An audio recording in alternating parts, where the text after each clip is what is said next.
બધા વાદળો આવી ગયા ને, કોઈ રહી તો નથી ગયું ને, કોઈ પાણી ભરવા તો નથી ગયું ને? ના ઇન્દ્રદેવ, બધા આવી જ ગયા છે ને જે બાકી હશે એને અમે કહી દઈશું. બોલો અર્જન્ટ મીટિંગ કેમ બોલાવી? આપણા કાર્યકાળનો અડધો સમય તો વીતી ગયો છે, પણ ઇમ્પોર્ટન્ટલી હવે આવે છે બધા તહેવારો. હા, હવે તો દિલ ખોલીને વરસવાનું છે. અત્યાર સુધી છે ને અમે શાંત જ બેઠા હતા, હવે મજા આવશે. એ શું મજા?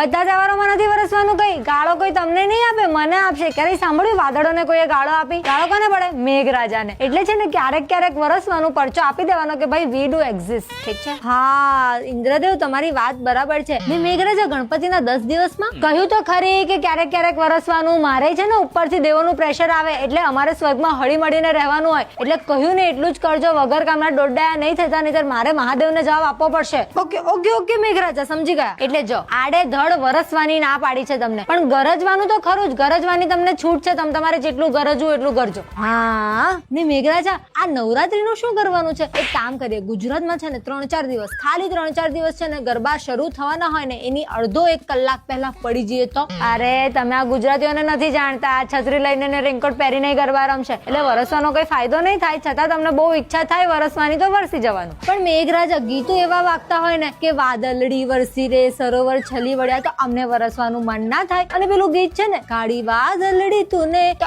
અમને વિનવે છે તો પછી અમારે આવવું જ પડે ને. અમને આમંત્રણ આપ્યું છે એમને વરસવાનું, આપી પરમિશન. પણ એક વસ્તુ છે ને નાક વાઢીને કહું છું તમને બધાને કે આપણે આ સભામાં જે વાત કરીને એ આ પૃથ્વી લોક પર ખબર ના પડવી જોઈએ. ખાસ કરીને અંબાલાલ કાકાને ખબર નહીં કેવી રીતે ખબર પડી જાય છે. જો કોઈ ફૂટ્યું છે ને તો મારાથી ખરાબ કોઈ નહીં હોય. બરાબર? ચાલો બધા કામ પર લાગો. વરસો ના વરસવું હોય તો જોવો, પાણી ભરો, જે કરવું એ કરો.